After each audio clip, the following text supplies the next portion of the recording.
मेरी ओर से उनको बहुत बधाई है और डोईवाला विधानसभा की जनता को मैं साष्टांग प्रणाम करता हूं कि उन्होंने जो मेरे मुख्यमंत्री रहते हुए, यहाँ विधायक रहते हुए जो काम मैंने किए इन 5 सालों में, उसको उन्होंने सराहा है।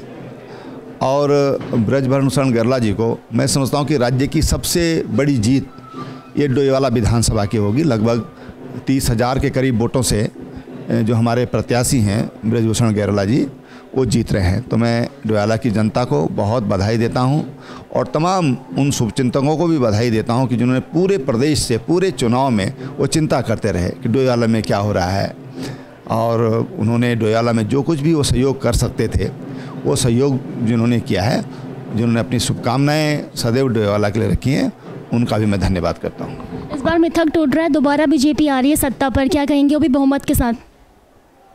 जी देखिए, हमने मिथक तोड़ने का काम किया और यहाँ पर कहते थे कि साहब दोबारा सरकार नहीं बनती, या गंगोत्री से जिसकी जो जीतता है उसी की सरकार बनती है, रानी खेत से जो जीतता है उसकी सरकार नहीं बनती, शिक्षा मंत्री चुनाव नहीं जीतते, तमाम बातें यहाँ पर होती थी। लेकिन वो सारे मिथक आज उत्तराखंड की जनता ने तोड़ने का काम किया है। ऐसे उत्तर प्रदेश में था कि जो मुख्यमंत्री नोएडा चला गया, समझ लो वो चुनाव हार गया। लेकिन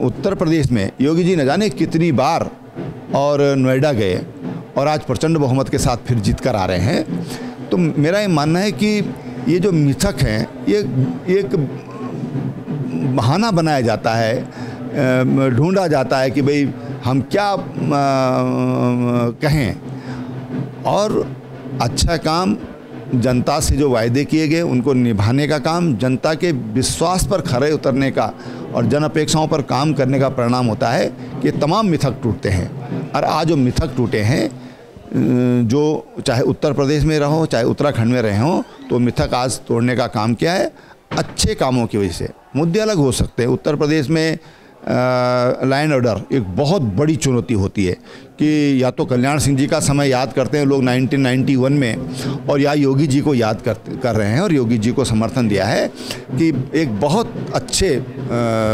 प्रशासक, एक बहुत अच्छे विजनरी नेता के रूप में आज योगी जी की पहचान बनी है।